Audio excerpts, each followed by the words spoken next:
I am a lesbian. Pansexual. I'm bisexual. I'm queer. I'm a homosexual. Queer. I'm intersex. Non-binary person. Bisexual. I'm a non-binary lesbian. Pansexual.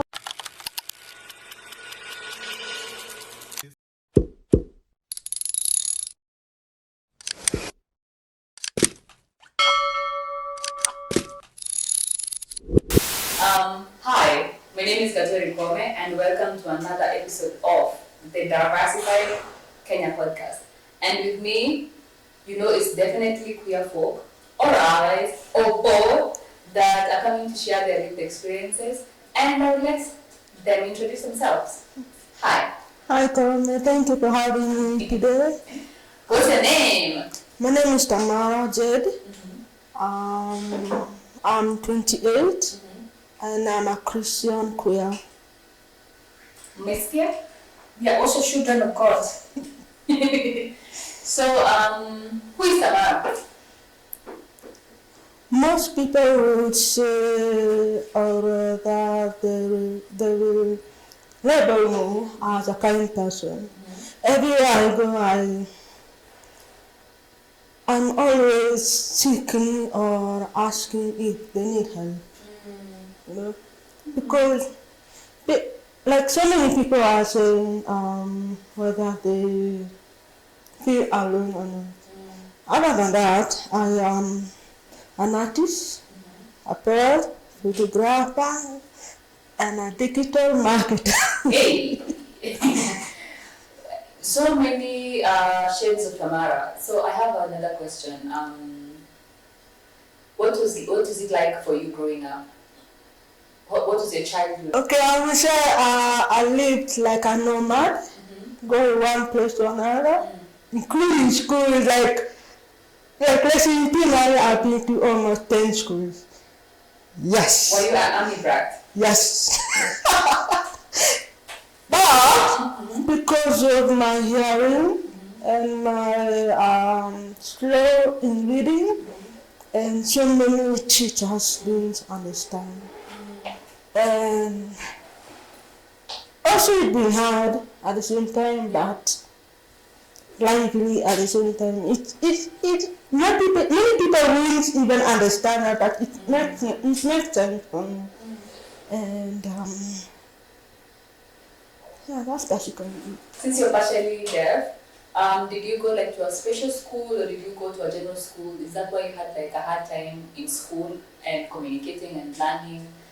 The barrier, what was the barrier in you like receiving like an education? That's an interesting question. Yeah. When I was around 6 to 8, I was living in Kenyans. I only knew one language, which was Kikuyu. Yeah. However, I never knew how to speak. My mom was the only person who understood, not my dad. More open to you, Dad. Until when I was 10 years old, I went to the US. I learned how to speak properly. And I lived there for around 6 months, also to hear properly. And when I come back, I indeed went to a special needs school. It was so productive. I loved the experience. Yeah. Because they had speech therapy, they had an understanding, they are very patient. This school was called Kashomane in Muslim. Yes, I did went to for Kenyan schools. Obviously, if you move 10 times, you can't get like a good school for you, a good fit for you throughout. Yes. Yeah. Yes. It was very hard for me, honestly. I didn't understand anything. And most teachers who are in Kenyan school, they are very impatient. They are, and for good reason, because a lot of like Kenyan schools are overpopulated. Completely. Yes. So if you get a student, because one of my one of my many lives I've lived, I was a teacher, and I can't imagine like having a child that needs like me to look at them when I speak, while I already have a class of like 50 or 60 or even 100 in some public schools, so it can be a bit hard. Yeah. I agree. Yeah. I feel like they need another Refresher routine. course. Yeah. For sure. I am a big believer of people in service, especially teachers, nurses, public workers, not civil workers. I think they should be more. They should show more empathy, especially in their jobs where like people like depend on their services to survive. Even cops, they need to be more patient. But a lot of people, out of like 100, you find like 10 or 5 good ones, and then everyone else is an asshole. So makes sense. Yes. Tell me about your relationship with your family. What's that like? I'm very close with my mom's side family. Eating everyone. No, people that come from the dad side. What is with this? You guys being assholes. Mbona mnabo? Saidia baba. Boo! Boo! Actually, if you have a good father side, let's see in the comments. Whose family from the father side are nice people? Tell us. Really depends. Like I said, I've been a mother. I've lived together both sides of the family. So growing up, it's been like a lot of confusions between both sides of the family. And but yeah, I'm really close with my mom and my uncles and aunties. I even send them memes. I turn up whenever they need my help, or if I need their help. There is a good communication with them, even with my cousins. So, yes. Okay, so I'm going to ask the giants, the elephant in the room question. Do they know you're queer? Yes. But not all of them are supportive. Some, one of them actually said, Tamara, I love you, but I don't support it. I love who you are. But in a queer side, I can, But there is also others, they're like, yeah, I'll turn up on your wedding day, I'm marry a woman. Yeah, but I'm too pleased that they know who I am, even though it against their nature and their perspective and everything. Okay. So tell us about your first crush. My what? Crush. My crush. Your first, the girl that gave you googly eyes. The one that made you draw castles in the air during math lesson. The double math after lunch.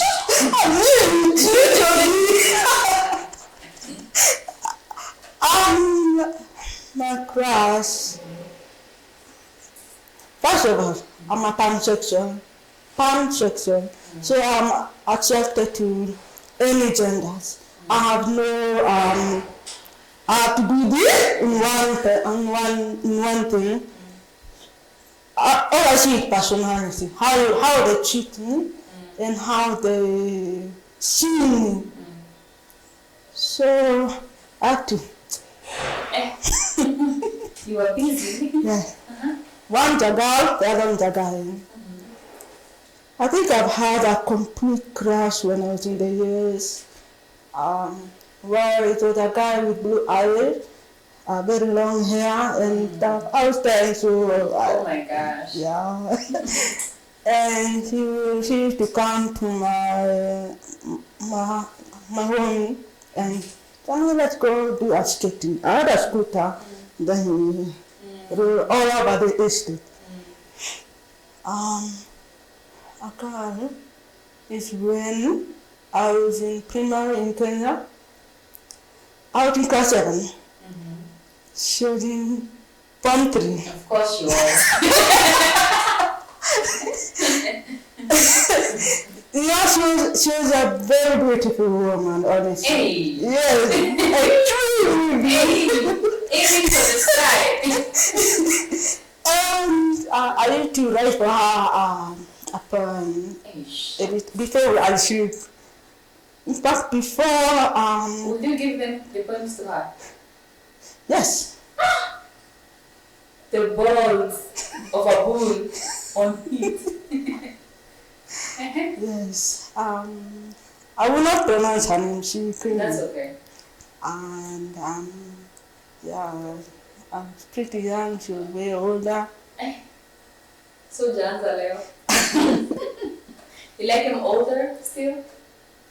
Yes. Wow. Moment of silence. Let us sink in. How long have you been an artist? There was a time I asked my mom, how did I become an artist? Because as long as I remember, it's been so long. And she told me we were in church and she drew a dog on her book. I was around 5 years old. I was 5 years old. So as soon as she drew the dog, I immediately copied what she did. So from there on, my focus has always been art. Throughout my life, I can't perform to stay away From from art. Yeah. That is beautiful. Hmm? I'm saying that is beautiful. Thank you. Anyway, me, I'm still stuck on the pansexual mask babe because there's not a lot of representation there. I feel like anytime a masculine presenting woman is anything other than a star, people wanna go Very crazy. true. A bisexual masked woman, it's like we wanna, start the world order about, homosexuality. And I do sometimes feel sorry for us because of the way that we police one another. Already as a marginalized group, you'd be shocked, you would think like we are more supportive of people's choices, but a lot of times when the choices don't look like what we agree with, then we wanna like dictate, we wanna put our foot down about what someone looks like and their sexuality. And for the longest time, even people that are straight, cisgender straight women who are tomboys, a lot of them get thrown into homosexuality because when someone is looking at them, they're assuming, oh, because you dress like a boy, then you must like girls. Well, in reality, so many masked women that sleep with men there's a huge possibility that they could be the straight babes that got attention from girls so much that they was like, let me just try it. Or even maybe they are just like bisexual in nature, like it was the decision, we are attracted to both men and women and anything else in between. So I feel like that is like a bias we need to check like within ourselves and be aware of because we all cannot be the same thing. I agree with that. And on top of that, people like masked with this label, they tend to hide it. Yeah. And if they date, let's say, they have to hide it because most of them are very judgmental. So they wonder why so many masks are cheating behind their back with a guy. So what do you say on that? First of all, cheating is wrong. Because I don't think anyone deserves to be put through that emotional turmoil of cheating. The betrayal, it's ugly. And at the same time, I don't think anyone also deserves to feel so stifled within their identity that they feel like they need to sneak around to fulfill an urge in them. So I feel like there's healthier ways to explore one's sexual identity, and it doesn't look one way. And I feel like the more we have pansexual masks, the more we have bisexual masks, the more visibility we can create, and the more we can the more we create a sensitivity there for other bisexual masks, other pansexual masks to show up and say, hey, I like what I like everyone on the spectrum, I like all sexes, all genders, So yeah. Yeah, and you're not alone. You're not alone. When did you know you were queer? When, yeah. How old are you? What is happening? Since I was 6. But I didn't know the word of lesbian and all that until I was 14. I was in a boarding school. I was asked, Tamara, are you a lesbian? Huh? What does that word mean? So, yeah, since 14 years old, that's when henceforth I explored all this and pretty much. Actually, this is another aspect I want to talk about. You see, in our Kenyan education system, or rather in our childhood as we're growing up, it's always other people outside of us that clock our queerness. True. You're like, hey, we're having a time, I am a child, then let's go play kati, let's go skedaddle over there, roll on the mat, and then someone like grabs you out of your childhood and asks you a very alien thing. Are you a lesbian? And I'm like, what business does someone have asking a 6-year-old, 10-year-old, 13-year-old if they're a lesbian? Can we just mind our business? You know? Yeah. So long as, like, I do not support children having sexual relations in school. Highly on School that. is for school. Highly on that. You find other avenues that are healthy, that are safe for you to practice your desires, but I don't think school is one of them. So long as you've not found a child in school doing like any sexual relations related things, what business do you have asking someone if they're a homosexual? We are meant to be just a child. Yeah, let children be children. People, like, I always see the narrative of like teachers warning other kids, oh, when you go to high school, you will find lesbians, you'll find gay men, you sleep with them, and then there's so much fear mongering. And I feel like outside of that, as much as that is harmful, the other side of the harm is like putting children on the spotlight. Because the moment, like in a school setting especially, you spotlight someone as a lesbian, then you put a target on their back. Teenagers can be brutal. Completely. Teenagers are assholes. And I want the record to show I said teenagers are assholes. Children can be such bullies, my God. And this is coming from someone that was actually bullied thoroughly. And Ringatori, wherever you are, I hope you're balding by now. I think my other question is about your mental health. How's that going? I have borderline personality disorder. People always confuse bipolar and borderline. They're not the same. What is borderline? No. And I have ADHD also. I'm kind of depending on meds that slow me down a bit because my mind races a lot.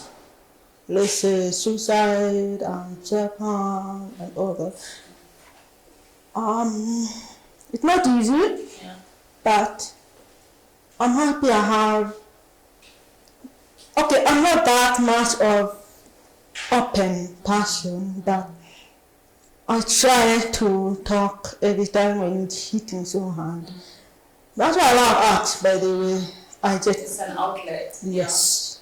It's just one day at a time. Yeah. What does that look like in your dating life? Dating. Yeah, dating. Hectic. Hectic because I overanalyze things and I don't like it, but it's part of my challenge. I don't see it as weakness, by the way. The challenge that whether if the person is okay or if the person is doing wrong thing. Also having borderline, it's a bit tough because of a bit of roller coaster arguments. But I would compare myself from now and 3 years ago. I haven't dated in 3 years. Yep, 3 years. Because is it just dating? You know, I have to ask this. Is it just dating, or you can exchange body fluids? I'm not really. Have you also been What's the word? Casual, I have. Huh? Casual relationship. Oh, you have, okay. Yes, but I wouldn't I was gonna ask consider you it for as a second. relationship. I haven't fallen in love with someone for 3 years. What is your favorite thing about women? Women, Yes. their softness, Huh? their softness, Mm-hmm. they know how to take care of themselves. Like, let's say, you want to kiss someone, Hey. they know how to put a lip glow, lip tint, and they make sure that stuff. If that makes sense. Yeah. Hygiene. They prep themselves. Yes. Yes. They have a way of high IQ, more than men actually, in terms of how to take care of your body, sexually and emotionally, and how they dress, how they dress it amazing. Cheesy. Yeah. Okay, what has your experience been like dating men?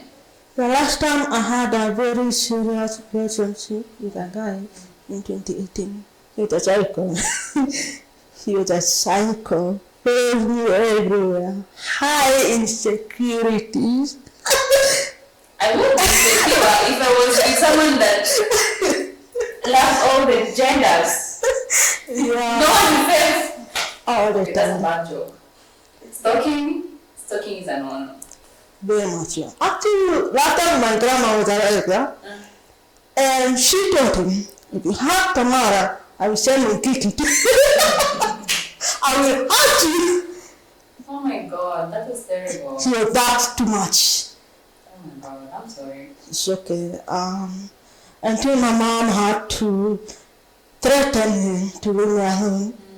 And I don't understand, by the way, why not guys have this kind of behavior, apart from so many women of their experiences with how men become so crazy Possessive. Yeah. and possessive also in a negative way. There is positive and negative, Yeah. but it's so negative. There's being interested and then there's an obsession. You become the being of someone's existence, so they rotate around you. They evolve around you and nothing else exists. It's like the demon is your light. That was so crazy. I'm sorry. It's okay. Yo. I hope there have been good things in the horizon. So what are your favorite things about dating men?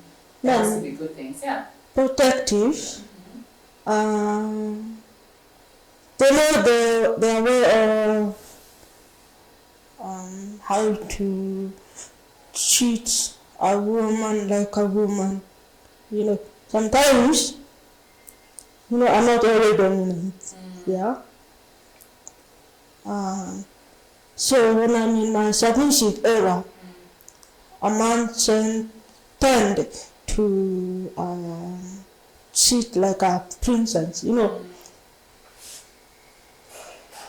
and yeah, they know how to protect their woman. Okay. Yeah, that's all. I like that. Sorry. I feel like that is very important to state because sometimes in the dynamics of a woman with another woman, I feel like sometimes one of us is forced into one place and the relationship quite never allows you to like evolve or like be anything Thank else. you for that. So if Yeah. you're the one that opens the door, then you open the doors for life, right? If you're the one that is like a dom in a situation, I found like people getting stuck in one dynamic through like an entire relationship, even when it stops serving them, or even like when those seasons end. Because I like how you say like when you're in your princess era or like your feminine era or in your soft energy era, like you're able to like just relax and be taken care of. And I feel like that's something that we could learn as Willowers because things are not written in stone. Things don't stay the same Completely. forever. Like energies change and Yes. sexuality changes, and sometimes And you we're want to still put on growing. dress, yeah, and some lip gloss, and and some of us like are not as receptive of that. So I like that for you a lot. I think the next question would be, what do you like sexually? I want Tamara to talk about this because there's a way that people, everyone else, views people with an impairment. It's just like something physiologically that is not Like you can't do anything. Yeah, like you expect their vanilla, you expect they listen to gospel music, you expect, there's like this expectation on to kuomba Mungu, right? And I want to dismantle that. Like nataka kuchukua the biggest rule and shara those nini. Because again, people cannot be one way, right? And I want Tamara, without getting into it so much, to tell us what they enjoy. Ask the question again, please. What do you enjoy sexually? I enjoy Peterson. Please don't come and hunt me again. But seriously, I enjoy Peterson because there's a lot of exploration in that. So many people view Peterson in a negative way. You know, they say because we have childhood some depending on the pain tolerance,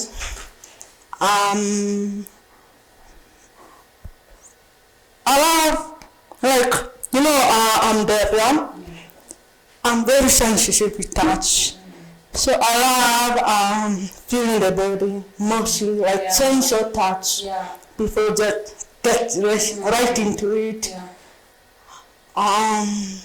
Because that will build up the, you know, the later on the egg.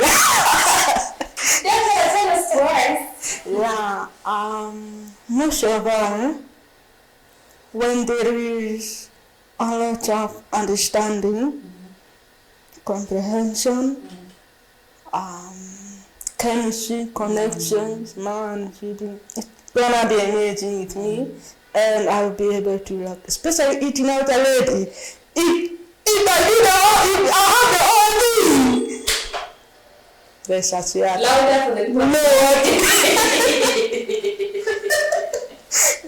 TMI, I'm sorry. Please don't be. This is literally, leave it all here. Like listen. Oh, by the way, my family, you see this, please don't kill me. But seriously, that's what I love about sexual desires, because especially with a woman, you got to understand each other. Yeah. Like we understand each other. No words needed here, Tamara. No worries. Thank you so much, Tamara. This was so yummy. And I can't wait to see you around. Thank you. Thank you. Bye, guys. Bye. If you have any questions about today's episode, the comment section is your oyster.